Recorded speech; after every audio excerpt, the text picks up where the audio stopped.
Boris Johnson's chief negotiator could be on the verge of a Brexit breakthrough as Brussels suggests there is room for a possible compromise.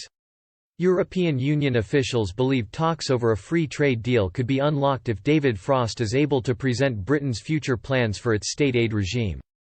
Michel Barnier is understood to be ready to soften his demands for the UK to maintain the bloc's laws governing tax breaks and state subsidies as part of the so-called level playing field.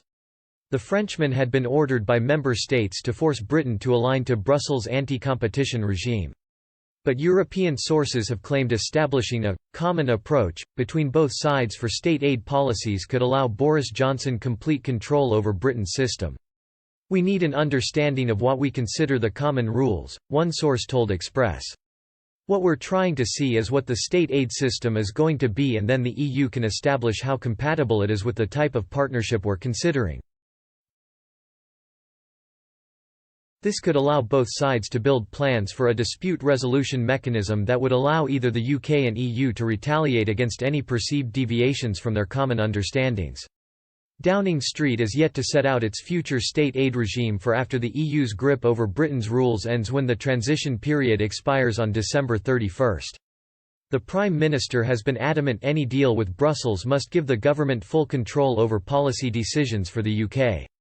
But trade experts have suggested Mr Johnson could form a clever pact with the EU to hamstring future Labour governments by blocking them from renationalising businesses. Shankar Singham, chairman of Global Economic Neural Networks, said, "The EU knows they're not going to have a centre-right government in the UK forever. They came very close to having a Jeremy Corbyn government that would have nationalised Électricité de France and the German power companies. The smart thing for the EU to do is put in place some disciplines on the UK to stop them doing those kinds of things." Mr Frost returns to Brussels today to pick up the negotiations after a short summer hiatus. Wrangling over a trade deal with Brussels last month ended in deadlock over fishing rights and the level playing field.